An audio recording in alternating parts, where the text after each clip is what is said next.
Thank you so much for joining us tonight. This is our Discover the Five Essentials Brain Health class. This is just the basics about one of the most important assets that your body has, right? The human brain is what brings everything together. We know that it's the master controlling orchestrator of the entire body. And we think that it's really important that people have a basic understanding of how the five essentials help you own and operate that brain, right? So we did some really good work on this class. We didn't get too advanced into neurology or anything. This is basically just a beginner's manual on how to own a brain, which, most people didn't get that. So I hope that we'll be able to take some of this information here and then spread it out to the people that we know and love. But first and foremost, about us, you guys already know me. I'm Dr. Doss, right? I've been working here for quite a long time. I've had the chance to, thank you very much. Thank you very much. Thank you. Please, too kind. And then introducing for his very first featured talk today, we got Dr. Shino. Right? Hello. You want to say a little bit about yourself? How you got into chiropractic? Yeah. So I just recently graduated, as most of you know. I was, working here as a preceptor since January. I got into chiropractor because, I really like the holistic approach of chiropractic and the fact that, the body is self-healing and self-automating, and all we got to do is just remove some interference from there. So I really fell in love with that aspect of chiropractic, and that's basically what drove me to be a chiropractor. Yeah. Beautiful. And so you've definitely been seeing him around tables. You'll be seeing him around a whole lot more as we grow together in this journey. So to get started, right, as we know, your brain is your life. Now, there are a lot of different things and a lot of different diseases that we can go into in this talk, but just want to state first and foremost that brain health isn't just about avoiding Alzheimer's. That tends to be a pretty blatant fear that exists out there, right? Protecting your brain, really, at the most basic level, it means protecting your ability to remain you, right? As we all know, the only reason that your consciousness can interact with the outside world is through your nervous system. So that means every sight, taste, touch, smell, right, conversation, every interaction that you have with somebody is filtered through your brain, okay? So it governs and influences your memory and learning, like your focus and attention, mood and emotional regulation, your motivation, your decision making, right? Movement, coordination, pain perception, sleep, and on, right? We're talking about hormones, personality, your independence, and everything else, right? It has to function through your brain, calling shots. But the thing about that is that the United States, we have a brain health problem, right? I mean, we've got quite a list of problems, but brain health is definitely on there. So an estimated 7.4 million Americans age 65 and older are actually living with Alzheimer's dementia. And fun fact, dementia is just an umbrella category for memory and thinking decline, and Alzheimer's is a specific cause of dementia, right? So that represents about 1 in 9 people in that age group. Hi, welcome. So that means that 1 out of every 9 people over the age of 65 has dementia. Now think about how the aging population is, right? How many people that we have that are over the age of 65 in the population, it's pretty much a stone's throw. You can point fingers at somebody from one of the fingers on your hand, right? In that group is going to have dementia. So 74% of those affected are age 75 or older. And the total number of older adults with Alzheimer's is projected to nearly double by 2060, right? And the lifetime risk is beginning at age 45 is approximately 1 in 5 women and 1 in 10 men. Women tend to live a little bit longer, right? And they have some hormonal changes associated with menopause. So that's why they have a bit of a higher risk there. And not just America, but California specifically, right? We've got about 720,000 adults over the age of 65. Approximately 7.3% of Californians 45 or older, they report subjective cognitive decline, right? That means that once you hit 45 in California, there's almost a 1 out of 10 chance, a little bit less than that, of starting to lose yourself. And that's pretty scary, right? And 1.4 million Californians provide unpaid dementia care. So it doesn't just affect you, right? But it affects your family. It affects the people who love you, that have to slowly watch you go through this process. And, the reason why we're teaching this class is because we don't want that to happen to anybody in this room, first and foremost, right? And also anybody that you know and love. I say all the time, every time you come in for a class, that this information is not just for you, okay? It is each and every one of our responsibilities to get out there and spread the truth, because if we don't, then no one else is going to do it. There's something called the bystander effect, right? Where there's an issue that's happening, right?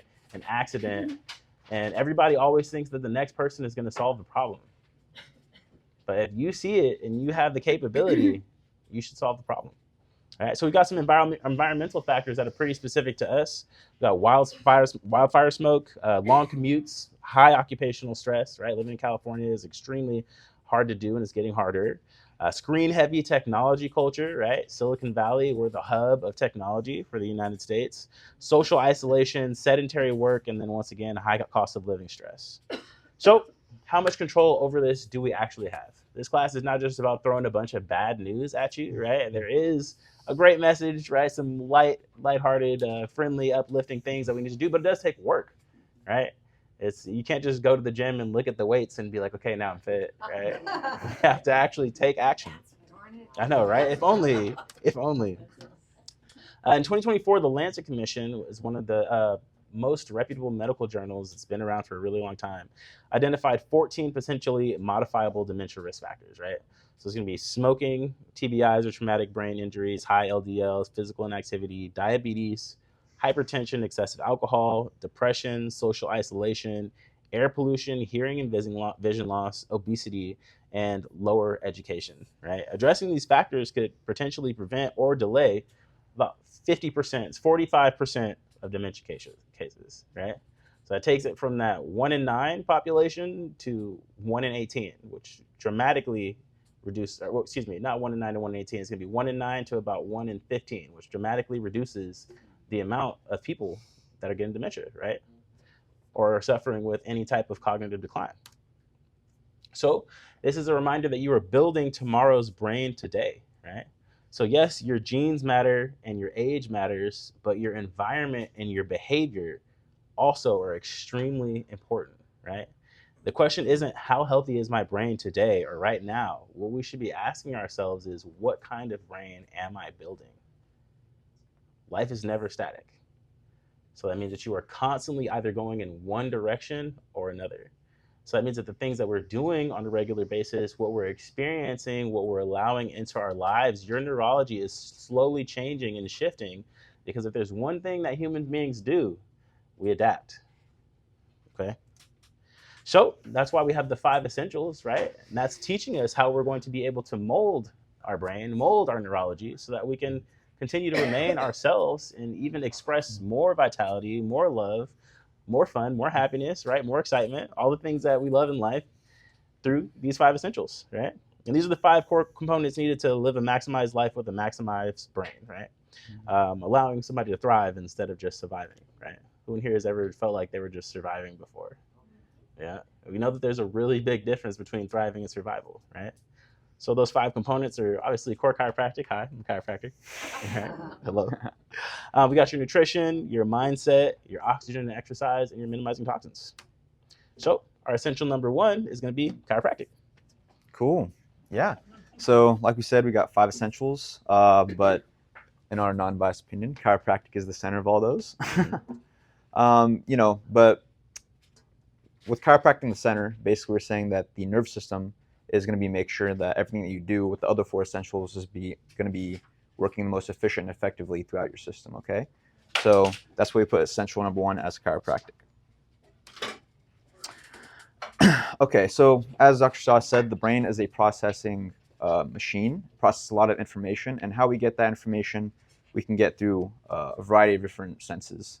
And one being is vision, okay, the other one being hearing, and then the vestibular system, which is a system inside your ear that helps sense positioning and balance as well.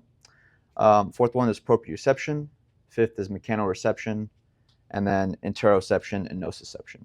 Nociception is just basically you feeling pain. Okay, so every second that you're awake, every second that your nervous system is active, it's asking, where am I? Where are my joints? What is moving? What hurts? Am I safe? What is happening inside my body? And what should I do next? So what we're trying to get at with this is that with brain health, there's basically an input and processing and an output. Okay, so the input through the sensory, and then processing through your brain, and then output. Okay, so that's the basis of this slide. Okay, so that is also going to go into proprioception. Okay, so movement isn't just mechanical. All right, every degree of motion sends information back to the central nervous system, aka your brain, through a sense called proprioception. All right, so muscles and joints continuously provide sensory information to the brain. Muscles don't just move inside your body to tell your brain what your body is doing. Okay, so what's especially important is your spine and the muscles inside your spine, like the multifidus and the joint mechanoreceptors within there, and also your vestibular system. Okay, so what we're basically saying is that movement feeds the brain, right, through that input and through that sensory loop. All right. All right. And as Dr. Roger Sperry Noble says, 90% of stimulation and nutrition to the brain is generated by movement of the spine. All right. So consider what happens when an injury or immobility, sedentary behavior, restricted movement, chronic pain, fear of movement, poor balance, aging, or subluxation. So what all these have in common is that they reduce or alter movement, and it changes the sensory information reaching your brain, or the CNS. CNS stands for central nervous system. So that's going to affect the input, processing, and output loop. Okay, and that's going to be going to the muscles, tissues, and organs. So when movement changes, basically brain input changes. So that's why we stress that movement is so important, and getting adjusted and removing subluxation is so important.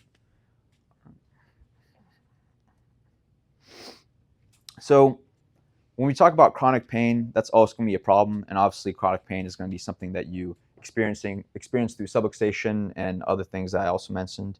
From the sensory standpoint, substance P is something that is produced inside your body, which increases pain sensitivity and central nervous system sensitization as well. It's going to alter proprioception, body awareness, and that's basically when the nervous system starts to turn up the volume. All right, so you become a lot more sensitive to pain and things like that. Okay, and then with motor function, so you're going to be having a lot of guarding and muscle tension, and you're going to have altered movement patterns, and you're going to have a decrease in mobility, coordination, and strength. Okay, and from the cognitive standpoint, pain competes for neurological bandwidth, so it's going to decrease attention and working memory. It's going to decrease executive function and decision making as well. Quick question. Mm-hmm. Could you clarify on neurological bandwidth for me? Pain competes for neurological bandwidth.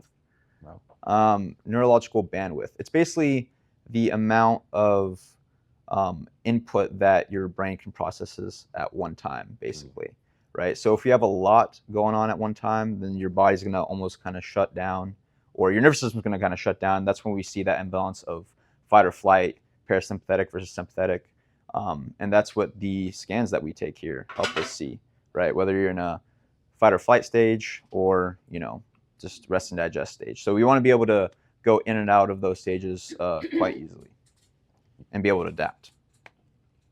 Where was I? Emotional. There we go. So emotional, you're going to have increased threat perception and hypervigilance, increased anxiety, depression, and fear avoidance, and then sympathetic activation and disrupted sleep. Okay, so all these are going to be affecting the input into the brain, which basically brings back to my point that chronic pain is a brain problem as well. Okay. So bringing this all back to impact of chiropractic. So chiropractic is going to help with basically everything that I just said. It's going to reduce stress, increase joint mobility, increase musculoskeletal function, increase proprioceptive input. It's going to bring confidence in your movement, right, with the myotomes, make sure those are firing correctly. Also help with pain management. With the confidence movement, you're going to be able to exercise better, and you're going to also have better brain-body communication, which is basically just another term for proprioception, and also better quality of life, because with all those things, you have a better quality of life. All right. Yeah. And then the next one, and then session number 2, nutrition. Cool. Thank you, sir. Hmm. So your brain is actually built from what you eat. Something that we like to talk about here in the office is bioaccumulation, right? You are what you eat. That is a fancy way or a scientific way of saying that term. So what you eat actually gets converted into your tissue, and your brain is not an exception to that rule, right?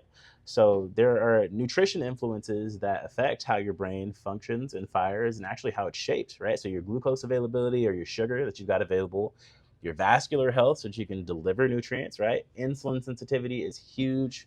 Neurotransmitter precursors, so you actually have to have the building blocks so you can send those different signals inside of your body. If you don't have them, then those signals don't happen, right? Does that make sense? Cell membranes, right? Who in here knows what a phospholipid bilayer is? Yeah. Yeah, it's basically every cell has two layers of fat that act like a little gate, right? And those layers of fat have a bunch of different holes inside of them, right? And those holes have transport proteins that'll let some things in and that are supposed to kick some things out, right? Obviously, you're supposed to be letting the good things in, like nutrients, right? You're supposed to kick out the toxins or the waste, okay? Um, Inflammatory signaling, mitochondrial function, your gut microbiome is huge for your brain as well, and your micronutrient availability, right? So that is to say that metabolic health is brain health, right? You cannot have a healthy brain and have an unhealthy metabolism. Okay. So unfortunately, most of us have an unhealthy metabolism, right? And the standard American diet is just an example of like what, right? All this stuff tastes delicious, right? But your brain suffers for it later, right? Ultra processed foods or UPFs now provide more than half of the calories consumed by American adults. 50% of everything that we eat in this country is ultra processed. Not just processed, but they threw the word ultra in there for a reason. Like somebody spent some time on this. Common sources are packaged snacks, right? You got your fast food, your sweetened beverages, cereals, frozen meals, processed meats, all the packaged and baked goods, anything that comes in a wrapper, right? Anything that's extremely convenient that you don't immediately pick off of a tree or dig out of the ground. Ultra processed food. Yes, exactly. Right. And but the people over there are fantastic, but this is like the new standard of what it means to eat like an American citizen, right? And unfortunately, right, it's delicious. Yes, your brain loves it. Is it getting what it needs from that situation? No. It also includes protein bars, right? Granola, flavored yogurts, breakfast cereal, smoothies, juice, sports drinks, gluten-free snacks, organic cookies. Excuse me, Yes. are you referring to the pre-made smoothies or ones that you make yourself? Pre-made smoothies, right? Yeah. You can make a smoothie at home. Typically, you do want to leave the fiber in, though, or else you're getting a bunch of sugar content without anything to regulate it. So if you're taking out the pulp, you do want to leave that in if you can. So my question to you is, because a lot of these things are marketed as health foods, right? But is it really healthy or is it just health-ish? There should be an L there, not Heath. That's chocolate, right? And so one thing that I like to say to people is like we talk about things like this, and people ask me like, oh, "Are you a conspiracy theorist?" And I'm like, "No, there's not a conspiracy. Like this is what's happening. Like, all right, this doesn't need a conspiracy. Food companies compete to create processed foods. They literally are trying to outwork each other to incentivize foods that taste better, right? They're more convenient. They have a higher or longer shelf stability, which is unnatural, right? There's low production costs. Like they're like, what can we add in order to make this cheaper? Which is counterintuitive because I feel like making them whatever you needed to add to it costs money, but whatever. And then there's branding, marketing, and habit formation, right? And your highest processed food consumption is associated in prospective research with cognitive impairment, cognitive decline, dementia risk, and of course, cardiometabolic disease, right? So we got a couple of calorie comparisons here, right? So 100 grams of Skittles is 430 calories. 100 grams of granola is 526 calories. 100 grams of broccoli is 34 calories. That's a huge difference, right? That's over 10 times more calories for 100. And the nutrient density is minimal, right? You're not getting any vitamins and minerals from Skittles. You're getting red dye number 5 and a headache later. Like, that's really, you can eat even more, right? Even though you're eating less. And you feel like you haven't had anything to eat that day, but you had a pack of Skittles, and a In-N-Out burger and a milkshake, right? That's enough food for 2 meals.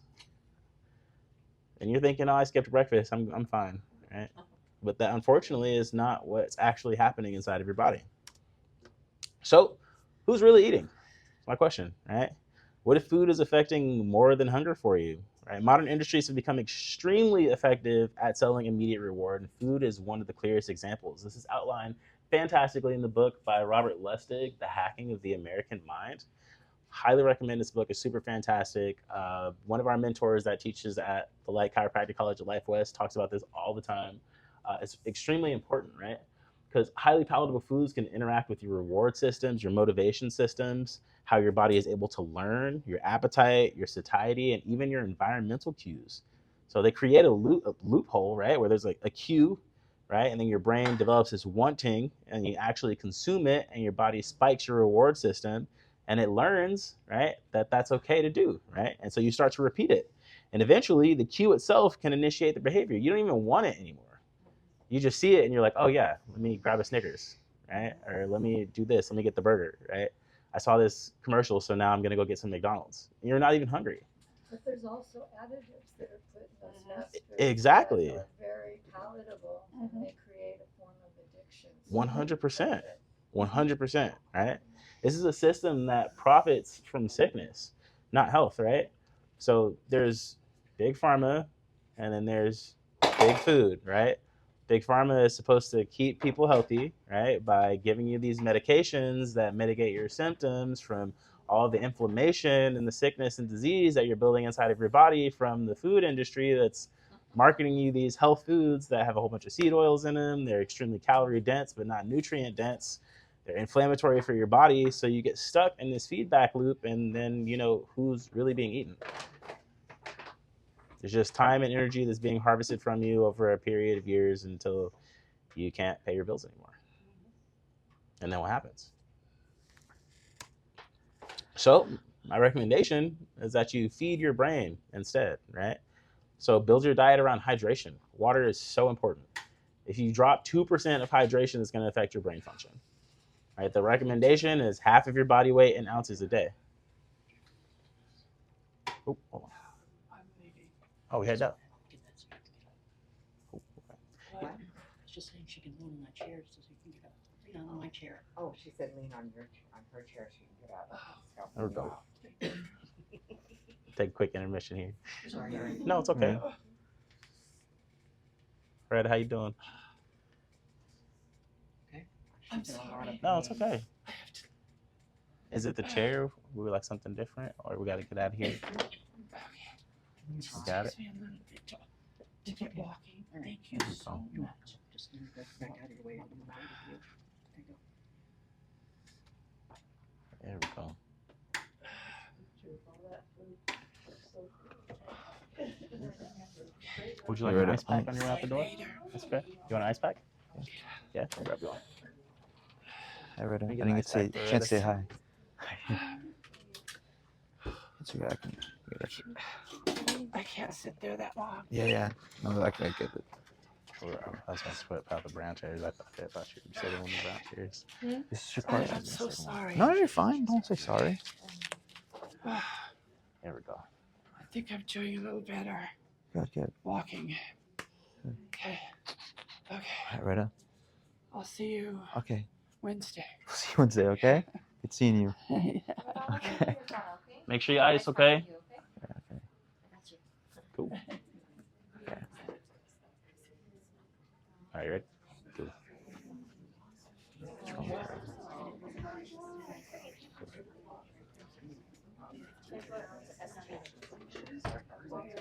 Cool. And we're back. Did we have any questions about anything that's been said so far, by any chance? I want to create the opportunity for discussion. It sounds like there's a couple of things that are going around. Or any comments? I would like to comment. Yes. I feel it's important to extend the statement of that we are what we eat, because even if you're eating the best that you know how, if you do not have a good gut, Mm-hmm. you do not, and your body is not manufacturing the enzymes that you need to break down what you are ingesting, then you're not going to assimilate, even if it's the best food. So Yeah. it's really important to know and be in touch with that so that you can supplement what you need to increase and enhance your digestive capacity. Absolutely, that's a great point. For those of you who didn't hear, she just said that we need to extend the term that you are what you eat. She's talking about your microbiome and how healthy that is going to affect your body's ability to actually absorb nutrients. So if you don't have a healthy microbiome, you're not going to be able to absorb what you're eating, even if it is healthy. Yes. Oh, Yes. I was gonna say that if man made it, don't eat it, Mm-hmm. basically, but the high fructose corn syrup is what is very addicting, and people don't realize that. Mm-hmm. And reading the label and seeing that is very helpful. It's true. Yeah, Mhm. sugar on its own should be classified as a narcotic. It's like one of the most addictive substances like on the planet. Mhm. Yes. So how do we fix our microbiome? Both by eating the right things, right? Making sure that you can supplement with a good probiotic. Fasting helps to fix your microbiome and killing off all the bad bacteria that needs to eat, right? There's different detoxes that you can do. That's more about a gut health class, though. We'll talk about that as well, too. Yeah, we have a question about the fake meat. Yeah, dude, I don't even. That's crazy. How do you 3D print a steak? Like, you're taking it to the next level. Like, yeah, that's just nuts. I think we were saying. So yeah, you want to build your diet around hydration, your nutrient-rich foods, whole foods, vegetables, right? You got your berries, fruits, nuts, seeds, legumes, your quality grass-fed and finished protein, fish, but you can substitute that for omega-3 fatty acids. We talked about that phospholipid bilayer, right? The things that makes your cells rigid in structure or strong, those are your omega-6s. You get that from your red meats, right? Your beef, your chicken, pork, if you eat pork. And then you get your omega-3s, which make that phospholipid layer flexible, right? You get those from fish. You get walnuts, right? Avocados, those kinds of things. So it's important to have a good balance. They do recommend a 2-to-1 ratio. So if you're for every 2 servings of steak or chicken that you're having, you're supposed to have a serving of avocado or walnuts or salmon, something similar, right? Yes. Can I ask a quick question? Yeah. On the hydration part of it, yes, I do try to drink tons of water, Mhm. which I do at times, but after a while, I kind of get bored of it. What I mean by bored is there's no flavor, right? Mhm. So, what do you recommend that you can kind of maybe juice it up a little bit? So there are 2 things you can do: electrolytes, right? Right. Also, dopamine detoxing your brain, right? That craving for flavor is a side effect of like what we're talking about right now. What about citrus, like lemons or Yeah, limes that works too. or oranges? Absolutely. How can you classify the honey, natural honey, with between the sugar? I mean, so anything that is gonna increase your blood sugar is going to cause an inflammatory reaction, right? So it all depends on where your body is at and how you're able to receive it as a nutrient. Honey is great for a lot of things, right? It does help with the gut microbiome, right? It even helps with some wound healing sometimes, right? But it's and it's significantly better than high fructose corn syrup, right? But if you're already in a constant inflammatory state, right, you would be somebody that doesn't need to have that in the immediate time, right? And honeys are there's quite a few people with the whole commentary about bees these days that people are feeding bees sugar, so they're not getting naturally fed. So you got to kind of know where your honey is coming from, raw, and where what pollen they're having, instead of hopefully they're not having sugar, because that makes a honey that's not even healthy. Exactly. Well, I'm the backyard honeykeeper. Oh, there you go. For about 6 years, we don't use the sugar at all. Great. We substitute the sugar with the honey, That's but great. just And that's great. I mean, that's definitely an advantage, right? and we're not feeding bees with anything. Yeah, then that's ideal. If you commercially produce the honey, yes, that makes sense to Yeah. make the money. But if you your beekeeping is hobby, that's different stuff. It's true. And everybody needs their own community beekeepers so that we can share. Yeah. Right. Jeez. All right. So the third essential we have is mindset. So this one's pretty important. It can be kind of overlooked sometimes because we talk about other ones as well, but mindset's really important because essentially you know, your thoughts quite literally become your biology. You know, there's been countless studies of, you know, having people the same age, same, you know, very similar genetics, and they track their age, and typically the ones that are more optimistic and a little lighthearted typically end up living actually a lot longer. I think it was like somewhere like around 5-10 years. Yeah, so mindset's a really important one, and yeah. So when I say your thoughts become your biology, so your brain adapts to repeated thoughts, behaviors, environments, stress, learning, relationships, attention, and experiences. And neuroplasticity is what plays a role in this. So what you repeatedly ask your brain to do, your brain gets better at doing. So what things are training your brain to do that you don't necessarily want it getting better at? What what things are training your brain to do that? Training your brain to do what you don't Yeah. necessarily want. What things are And training? getting better at. It's getting bad. What things are you training your brain to do that you don't want it getting better at? What things are training your brain Yeah. to do? What things? Like Are overthinking training. some bad Exactly, situation yeah. that you're perceiving as bad. It could be like Yes. overthinking on that same thing. And it happened in a conversation with me for like 50 minutes Yes. last week. I was on the phone with a friend who just kept kind of repeating this thing that was related to somebody that we both knew and how her feelings were hurt. And she said these two situations made her really get feelings hurt over something that happened. And then she said it several times. I finally said, you know, I've heard you. I keep saying, I hear you. I understand you.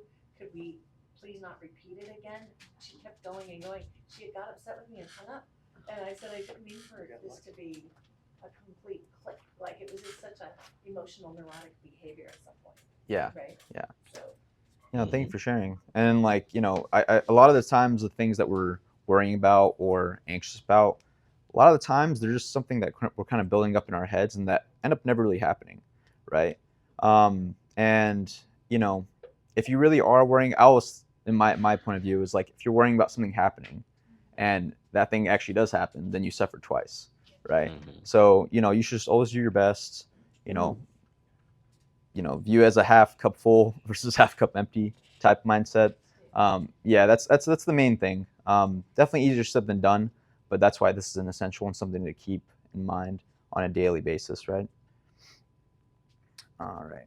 And then when we talk about stress, so there's definitely a time and place for stress. Just like, you know, there's a balance. There should be a balance for all things, right? And stress is definitely one of those. Stress is what keeps us alive, right?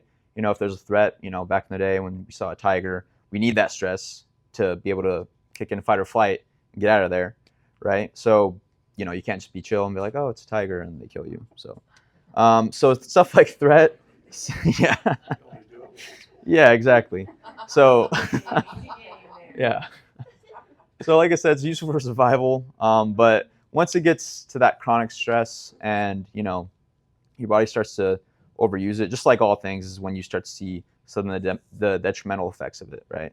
So long-term stress interacts with systems involving the amygdala, which is the threat detection / emotional processing, and the hippocampus, which is the memory and contextual processing portion of your brain. And then also the prefrontal cortex, which is responsible for executive function, impulse control, and decision making. Okay. And then also, arguably, some of the most important things that chronic stress can influence is your sleep and your appetite, blood pressure, mood, and behavior. Definitely sleep is like probably one of the biggest ones we definitely see. You know, we'll go into sleep in one of the further slides, but it's very important for just clearing out the CSF, and you know, dreaming is also really important to basically kind of just emptying your mind and almost like having a new blank slate for the next day, right? So if we're not getting enough sleep, that can definitely have a lot of turmoil on our health. Okay, and dopamine. We talked a little bit about this, the pleasure chemical.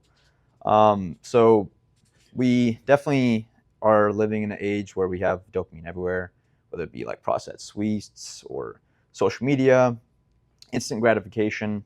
So dopamine is going to be heavily involved in stuff like motivation, reward learning, salience, anticipation, goal-directed behavior, movement, and reinforcement. So it's basically your body saying, okay, like this mattered, this made me feel good, pay attention, okay, what led to it? And then it's just a cycle of that. So it's basically a cue, behavior, and outcome. And things like I just said is like checking your phone, scrolling, snacking, shopping, gaming, watching just one more episode on Netflix. And it's all just like learning associations. And the problem is, or the challenge that we face nowadays is breaking that cycle, right? So just think cue, behavior, and outcome. And that's the dopamine cycle that we become so addicted to. Can I ask a question? Mhm. Can you, obviously the things that you're listing, I Mhm. can see where they could be problematic, but Mhm. couldn't you also do that with activities that you think are actually good for you, like word searches or crosswords or things that actually build the brain? Because Mhm. you can get to where you're doing them and you know you should put it down and not do Mhm. it anymore and get on with other things, but Mhm. you tell yourself that this is, to help my brain think more Yeah. clearly, but it could still be used that way, right? That's it. That's Even a though it's a positive thing. That's a great point. I think And it's addicted to anything. exactly. And it always kind of brings back, like with health, I feel like it always winds back to just balance. Right? You just need a balance of all things. You can technically have too many vegetables or too much broccoli, It's but self-discipline is yeah, what it comes down to. exactly. You can have too much broccoli. You can overdose on water, right? It's just a matter of balance and self-discipline, and just really just being conscientious of that cue, behavior, and outcome cycle, right? Yeah. So your brain wasn't designed for this. So most of you know, for most of human history, we didn't have iPhones or donuts, or be able to go to the grocery store and just buy a whole bunch of prime steaks. We had to go hunt for that stuff, and it required effort. Entertainment required participation. Looking at somebody in the eye, talking to them, participating in activities, sports, and information was scarce too. That's another thing. We live in such an information saturated culture where it's insane because we have so much information but we almost don't know what to do with it. So, and we almost be kind of put on the blinders, like we'll scroll through Google or Instagram and go through all this information, but how much do we really retain because we've become almost desensitized to it, right? Reading versus watching, novelty was limited, and social groups were small. So rewards basically required effort, basically, right? So dopamine was definitely a lot scarcer than it is now. Today we got DoorDash. You don't even have to go to the grocery store. You need DoorDash it, which is kind of insane. To think where we've come from, right? We had to go and hunt an animal, kill it, cook it, and bring it back to your tribe, and now we can literally just sit on our couch and order a steak. Or isn't that insane to think about? I don't know. It's insane. Same thing with Amazon and possessions, social media with validation. People are looking through social media for validation, how many likes, how many comments you get. They're also looking at that for dopamine spike, and sometimes they go as far as like, validating their personality and their self-worth through that too, which is another part of that balance problem, right? Like it's okay to enjoy Instagram, but once you start looking at it for validation and defining who you are, that's that whole other end of the extreme. Yeah, so more novelty, more intensity, more convenience, more frequency, less friction is the main point. So it's like it's becoming more easier just to access all these things. And what happens to a nervous system designed to pursue rewards when we remove the pursuit? Starts to become desensitized, right? And we start to put up these blinders, and we don't view dopamine as, it doesn't have that same effect. We start to become almost numb to it. So, all right, let's see. And There were teachers, when I was a teacher, of grammar school children, Mhm. there were teachers, I didn't believe in this way where you give them a Jolly Rancher when they Mhm. do something that they should probably do it because it's a good thing to do.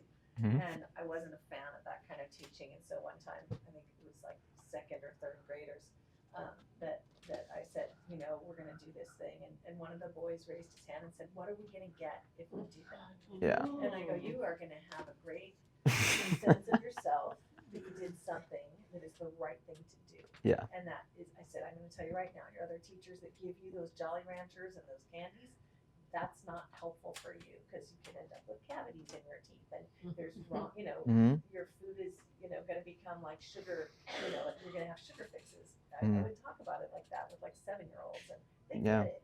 They're like, they just wanna push and see how far they can get, but Yeah. we all kinda wanna push, I guess, and see how far we can get sometimes, but. No, yeah. You know, so that was just a thing I thought I'd share. No, that's a good point. And like, you know, building that behavior at a young age can definitely translate to a lot of other areas in life, which is unfortunate. Right. Getting to that, I'm like, you're big enough to know that you should do the right thing. Yeah, And exactly. and how do we discern what is right and what is the best value for that? Yeah. Yeah. And, you know, we typically fall into the cycle through stress and then need for relief, you know, like after a long day, you come home, you know, you eat your whatever processed food, you scroll through, you know, your phone, and it's you're looking for a need for relief, whether you know it or you don't, subconscious. And you get that short-term reward, okay, the dopamine spike, and then you get the temporary relief, but after a few minutes or even shorter than that, stress remains the same, and then you just get back into that loop, right? So that seems, what does that kind of sound to you guys? Like addiction, basically, right? So, yeah. But yeah, so this is basically the way to deal with it. So the problem isn't necessarily the reward, right? Instead of just reward, it's just put in some effort and really value that delayed gratification, right? And then also recover from it, right? So examples are, you know, if you want to have that meal at the end of the week, make sure you get your exercise in, right? You know, it can be something as simple as going on a walk or hitting the gym or hitting class. Just make sure that, you know, take baby steps, right? That's the main thing, is like you don't have to go full-fledged in and just start, you know, run a 5K to eat a donut, you know. But and then, you know, make sure you get all your work done before, you know, you have some sort of entertainment, and limit that entertainment to say like an hour, 2 hours. Make sure you cook with whole foods, non-processed foods before you eat, instead of just door dashing, right? You know, also create when you consume as well. Learn and accomplish, train and improve, conversation and connect, right? Not just always texting or on the phone, or really just be able to be present and talk with somebody. And yeah, make sure you challenge yourself, because that's what's ultimately going to build confidence as well. Yeah, stimulating the anterior cingulate cortex, which is the part of the brain that grows when you do hard things, right? So do hard things. That is such a good thing to do it. It's also brought up in a lot of philosophy books too. Just doing hard things gives you almost a sense of value, right? Like you kind of, you know, like it can be literally anything. If you have a fear of talking to random people, like, you know, making friends, going out and doing that and saying, you know, a few sentences to somebody that you want to talk to, or, you know, maybe going to the gym when you don't want to go to the gym, you know, anything hard is gonna give you a sense of reward, right? And that's where that effort and reward comes in. Okay. Question. Yes. So you're saying do hard things, right? Mhm. So like you don't want to exercise, but can it be both physical and mental? Like, 100%. Mentally challenge yourself. Mhm. So do both improve the brain, or just the mental challenging? Oh, for sure, both. They both improve the brain. Because remember earlier when you said that movement was also like associated with the input for the brain, right? So it's all connected, whether it's physical or mental. I feel like arguably sometimes doing the hard things is more mental sometimes too. You know, like me being up here, like this is kind of hard for me, you know, for the first time. Yeah, thank you. This is gonna be hard, but so when I go home and eat that donut, I'm gonna be like, yeah, I earned this. No, I'm not gonna eat donut.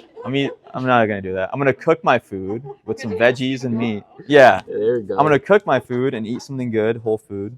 But that argument would be right too. I feel like a lot of people nowadays actually have like that mental challenge of, you know, either public speaking or meeting new people, especially meeting new people, right? Because we're all just glued to our phones, especially if you go to anywhere. I feel like nowadays I see elementary school kids or even high school kids. They're not like how they used to be, way back when. Like just, used to make plans and used to hope people used to show up. You didn't need to text all the time and say we can be here or there. But anyways, I digress. But yes, so physical and mental for sure. And then the 4 C's to keep it easy to combat hacking. So first one is just to connect, like we were talking about, whether it be family, friends, community, real conversation. I think it's really important to have a community like this one. This is a great community. You can find community all sorts of ways through like physical activity, hobbies. You can join like a martial arts gym, regular gym, a book club, stuff like that. Church is a big one, obviously. Just have real conversation. That's going to definitely help with that. And contribute to serve. This is arguably a pretty big one. I feel like being able to contribute gives you purpose. So whether that be serving, mentoring, teaching, volunteering, creating, and this can be within your career as well, of course. And then coping or recovering with sleep, exercise, mindfulness, and stress management. And then also cooking, like I just mentioned, with only real ingredients, not just door dashing, and eating together too. It's always nice to be able to eat with somebody instead of just like eating by yourself and go on your phone, which I see a lot of people do nowadays. But also just notice how these all basically overlap with the 5 essentials as well. So the 4 C's: connect, contribute, cope, and cook. Yeah. And like I said earlier, social connection provides cognitive stimulation, emotion regulation, purpose, accountability, stress buffering, and meaning. And community isn't merely something that makes life enjoyable, right? Community helps protect the brain that allows you to enjoy life. Okay, so this all basically just kind of boils back down to the brain, right? And your brain health. And then oxygen and exercise. Cool. All right. Main thing you got to know from this is that your brain is expensive, right? It's 2% of the body mass, but uses up about 20% of your energy consumption, which is crazy, right? Constantly requires oxygen and glucose, blood flow, and your ATP from your mitochondria. And that makes brain health and cardiovascular health deeply connected, okay? So making sure that you take care of your cardiovascular health is a way to make sure that you're going to take care of your brain, moving your body, right? Exercise is brain training. It influences your blood flow, your vascular health, your insulin sensitivity, BDNF signaling, which I'll talk about in just a second. We talked about neuroplasticity, mood, sleep, balance, coordination, and hippocampal function. So you can literally learn things faster and learn things more efficiently if you exercise, right? Physical inactivity is a recognized dementia risk factor, as we've already reviewed earlier. And exercise isn't just training your muscles. What you're doing is you are changing the biological environment of your brain, right? BDNF is brain growth stimulant, pretty much. It stands for brain-derived neurotrophic growth factor, or neurotrophic factor, right? It participates in neuronal formation, neuronal survival. So it helps to make new neurons, new connections, right? And helps to protect them. So if you are having damage, making more BDNF, aka exercising, helps to mitigate that damage. Synaptic plasticity, so your brain's ability to make new connections and eliminate old ones, right? Forming new connections is amazing, but breaking connections is also a superpower, right? How often have we wanted to be like, man, I have this bad habit that I'm really trying to get rid of, like biting your fingernails, right? Or yawning when somebody talks to you, forgetting names. Like all of those things are things that you need to break neuronal connections for in order for your body to improve that habit, right? Learning, memory, neural adaptation, right? So exercise, specifically aerobic exercise, is associated with changes in BDNF signaling. So it means it doesn't just strengthen your muscle. What it does is it strengthens your brain's ability to adapt in multiple different ways, right? That's why if you're going through a really stressful time in life, right, or you move to a new place, or you have to deal with any type of change in your environment, exercise can help you kind of shorten that bump a little bit. It makes things a little bit more easy to deal with, okay? So you can move through 4 categories here, right? The first is aerobic. You got your walking, cycling, running, and swimming, right? It just means that it requires oxygen. It's going to get you breathing hard, okay? Strength is your weights, resistance training. You could also throw Legree in here, right? Coordination, your sports, dancing, martial arts, and then your balance. Mobility is yoga, basic mobility work, hiking, and then being in unstable environments, right? Now, combining physical and cognitive demand like dancing, throwing, catching, hiking, learning, balancing, and playing is what helps to accelerate those things. So that was actually a great question. So we brought it up later. Is when you put both of those things together, it can accelerate and protect your nervous system, right? So for people that might be having some type of cognitive decline, not only moving their body, but moving their body and having them sing a song, right? Or moving their body and having them recite a list of words that they need to remember. There are different trainers who work with professional organizations like the NFL, the NHL. They have somebody standing on one foot, right, and they're throwing balls at them from like left side, right side, left side, right side, and they have them recite a list of words. What they're doing is they're training that person's brain to become more adaptable for athletic performance, right? So you're not just building an athlete. What you're doing is you're building an overall better human being who's capable of performing and handling stress at an elite level, right? So you got to challenge your brain by going beyond the basics, right? Have some fun with it. You're building your own body. Breathing is your brain's gas regulator, right? It's not just about getting more oxygen, although oxygen is extremely important for the brain, right? It has an enormous metabolic demand and depends constantly on oxygen delivery for ATP production, which is your energy molecule. But also, CO2 is extremely important as well. A lot of people think that CO2 is a waste gas. It's the stuff that comes out when you've used all your oxygen and you breathe it out. But it strongly regulates your cerebral blood flow, right? So it means that the blood flow that goes to your brain is determined by how readily hemoglobin releases oxygen to the tissues. And that is based off of how much CO2 is inside of your system, right? So if you have a higher level of CO2 inside of your tissues, then the hemoglobin that is carrying oxygen is going to be dumping it off. It's going to be like, take this oxygen from me, this muscle or this brain cell or whatever, right? So if your body can handle higher CO2 levels, like holding your breath, right, which temporarily increases CO2 and decreases O2 and creates a controlled respiratory deficit, right? But overbreathing does the opposite. So excess ventilation drops CO2 and it causes your cerebral blood vessels to constrict, which causes dizziness and brain fog. Now, the challenge is that repeated training can improve tolerance to respiratory discomfort. So if you start to learn to hold your breath for longer periods of time, you can actually deliver blood to your brain much more efficiently. And there are studies that show this, right? But also make sure you don't hold it for too long because you will pass out. Okay? Yes. Do you consider over breathing the same as shallow breathing? Because I know in yoga, Yeah. if you have you can learn specific types of breaths to increase the oxygen to the brain, particularly if a person has physical challenges and they cannot start at a level where they're being active physically. They can learn different breathing techniques. So it's two different questions. Is overbreathing, shallow breathing, and are yoga breathing techniques valid?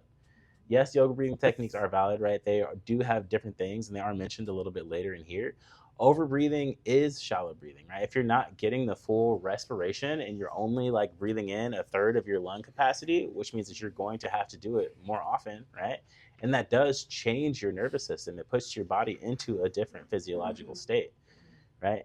And the more that you breathe, the less CO2 you're going to have inside your system. So that means that your body isn't going to be as efficient at delivering oxygen to the tissues that need it. Does that make sense? Nasal and diaphragmatic breathing support controlled ventilation and can also help prevent unnecessary overbreathing, which was what your question was. So breathing fitness in the brain. So what we want to do is we want to build a brain that can deliver and use oxygen efficiently, right? So there's something called your VO2 max that measures your body's maximum capacity to take in, transport, and use oxygen during exercise, right? If you ever exercise, you know that when you get winded, you wish that was a little bit better, right? This is how you train that. It affects your cardiovascular, your respiratory, and your muscular and mitochondrial fitness, right? So your body's ability to deliver the goods to the muscles in the brain that are constantly demanding it, especially as demand goes up because you're moving it so much. So higher cardiorespiratory fitness is associated with better cognitive function and a lower risk of cognitive decline. Shameless plug, come to Surge. Right? Wednesdays, 6:15. Work on that cardiorespiratory fitness and get your brain functioning right the way that it needs to. And you improve it with aerobic exercise and appropriately programmed intervals, right? So if you're doing shallow breathing for a small period of time because you're working really hard, that's okay. But if it's constant, then that's going to create a deficiency, right?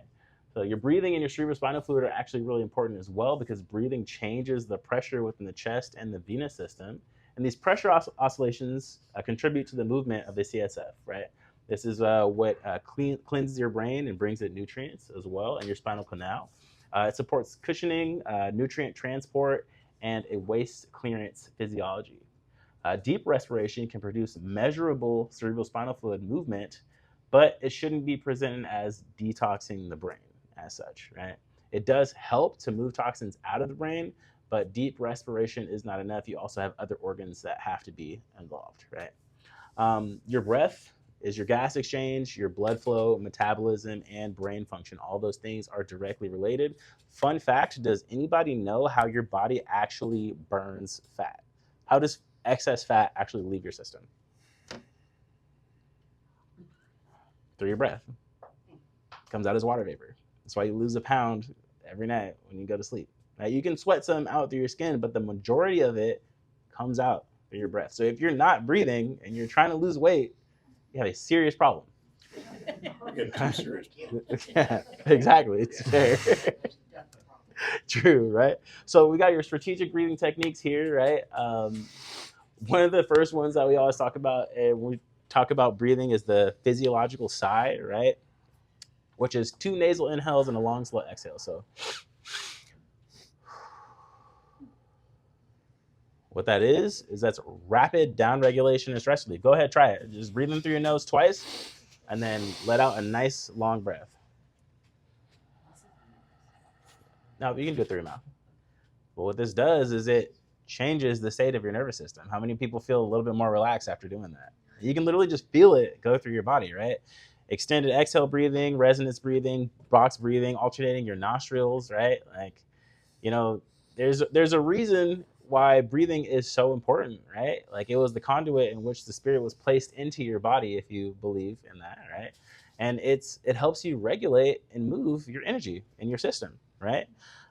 So there are just different breathing techniques that you can use to either activate your nervous system or to relax your nervous system, right? So let's see. Like cyclic hyperventilation, right? If you do that for a period of time and then you hold your breath, it wakes you up, right? It'll stimulate your body. And then that's something that you can do in order to shift your state. So instead of having your afternoon coffee, right, you can just breathe really hard for a few seconds and then you'll be ready to go. Any questions there? Cool. How do you do like that last one? Okay. Yeah. Does it make a difference, like on a mouth breather? Does that make a difference? Yes, it makes a huge difference, actually. I feel like, did I have to put that in there? I think I missed that slide. Yeah, mouth breathing versus nasal breathing is extremely key. So there is an entire slide I forgot in this PowerPoint, apparently, that has to do with your body's ability to produce nitric oxide, which is stimulated through nasal breathing. Nitric oxide helps to dilate your blood vessels and becomes more effective, or it makes it more effective for your body to deliver oxygen to your system, right? And this is the whole premise behind breathing through your nose as you run and breathing out through your mouth, right? So what you're doing is you're stimulating nitric oxide production, expanding your blood vessels, and then excreting more CO2 with your mouth through your lungs, right? Which really helps. It's really great for combat sports, any type of endurance sport, which is awesome. And also, breathing through your nose while you're asleep is a more effective way at getting oxygen to transport it to your brain. And that's the whole premise of mouth tape, which I really like it. Some people are like, oh, it's kind of weird. But I stand behind it. I've used it. And I feel like I just get like a way better sleep. If you guys are ever looking for a recommendation, it's called Dream Recovery Tape. I like the plus version because it has like all these ingredients that actually like moisturize your face instead of just being like tape on your face. Like, so you pull it off and it's like your skin's all soft and it's good. Yeah. Paper tape works too. Paper tape does work. Yeah. And breathing strips too. Yeah. Nasal breathing strips. Exactly. Yeah. And that leads us to essential number 5. All right, eliminating toxins. So we live in a world today where we have a lot of toxins. So before we get into the detox, it's also important because we can detox toxins, but it's better to reduce the amount of toxins we get into before we look at detoxing, right? So eliminating toxins. So there's a lot of ways we can go about reducing neurological stressors and reducing the stress, reducing toxins in the environment. So the number one is one of them is air pollution or PM 2.5 and wildfire smoke. So PM 2.5 is basically particles in the air that are smaller than 2.5 millimeters. Nanometers. I believe. Nanometers, yeah. No, millimeters too big. Yeah, nanometers. Obviously, stuff like tobacco and excessive alcohol, to say the least. Those things, the list goes on with a lot of things that affects in terms of your health. Heavy metals like lead and mercury. That's why it's also important to make sure that you're getting your supplements from a good source, because that's also a big concern of supplements, is making sure that you don't have heavy metals in them. And then also pesticides, solvents, and occupational chemicals. And that's where the Clean 15 organic list comes into handy, right? Making sure the Clean 15 and the Dirty Dozen, making sure that you're buying foods that have the least amount of pesticides on them as possible. And then also a very random one, but also making sure you don't live near a golf course. Hope nobody lives near a golf course. Yeah, there's actually a study that if it said that basically if you live within a mile radius within a golf course, I think you're like 90% more likely to develop was it Parkinson's? I think it was Parkinson's, because golf courses actually have a lot of pesticides on them. Because if you think about it, they're trying to make sure it looks pristine all the time, right? With the herbicides, pesticides they're spraying all over. And what that can actually do is also leach into the water of the nearby houses. So just a random thing to throw out there. Because I know a lot of people think it'd be really cool to live next to a golf course, which, I guess would be kind of cool, but your health is more important. So just something to be aware of. Yeah, interesting, huh? And then obviously ultra processed foods and any metabolic stress, right? And that's going to be something pretty important to avoid. And then also just any chronic stress and overstimulation is going to be some sort of talk. Yeah. How could we detox from chemtrails? From chemtrails. It's not on there. Oh, chemtrails. So it's the same thing. Like, it's heavy metals inside of your body, right? So taking any type of like binder, but you have to make sure that your detox pathways are open. So he's going to talk about that in a second as well. Good question. But yeah, and you also want to protect the blood-brain barrier, right? Via metabolic health, healthy blood pressure, exercise, sleep, and nutrition-dense foods. So you basically just want to reduce the burden before you try to clean it up. And we're going to get into the clean it up part right now too, though. So a lot of times people say detox, they think just taking a pill and detoxing the body, but your body detoxes all the time, and luckily it has stuff like liver, kidneys, gut, and also movement helps detox. So a lot of times the detox supplements that we refer to are basically just supporting that natural process, right? So the liver is responsible for processing and metabolizing drugs, alcohol, and any environmental compounds. And to support it, we can get some protein in, micronutrients, and whole foods. Okay. And with the kidneys, that's responsible for filtering blood and eliminating any water-soluble waste. So supporting that is going to be for sure through hydration, electrolytes, and blood pressure control. And I'll really emphasize the electrolytes, because a lot of people will drink a lot of water and classify it as being hydrated. But typically, if your pee is very clear, that's also a misconception, thinking that's necessarily not a great thing, because it means that you're excreting a lot of fluids.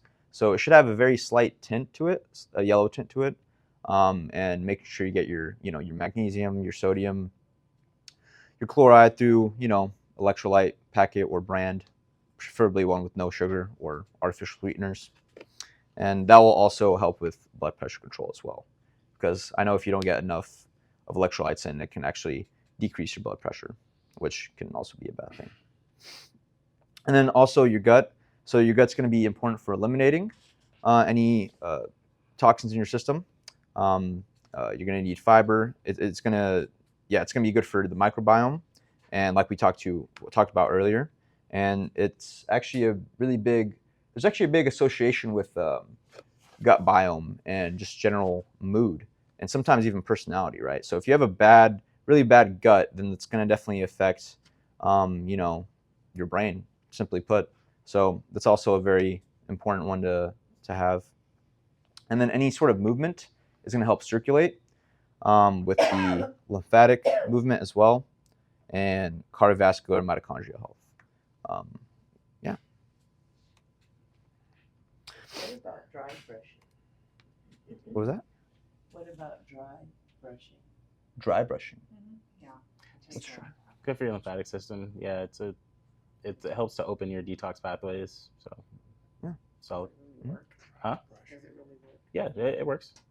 So same thing with like padding and like cupping, like all those things. And I mean, Eastern medicine is legit. Like Western medicine has only been around for 200 years, maybe less, maybe like 150.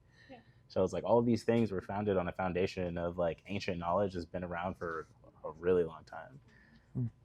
Just don't get dry brushing wrong, where it doesn't have to be like super hard brushing. It's not supposed to be painful. It's like that light brushing. Lymphatic work is very light, and you can even feel the texture of the skin changing just with you generally start at the extremities and go toward the heart.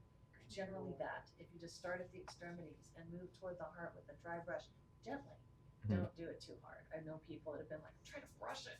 It's like, no, you don't want to like scratch yourself and make yourself hurt over it. Yeah, you don't need much at all. And especially some of you that have been here for a while, if you come in during the winter time, got congestion. We usually use like the altar stem for lymphatic drainage as well. And we have it on a very, very low setting, right? You don't really need much at all.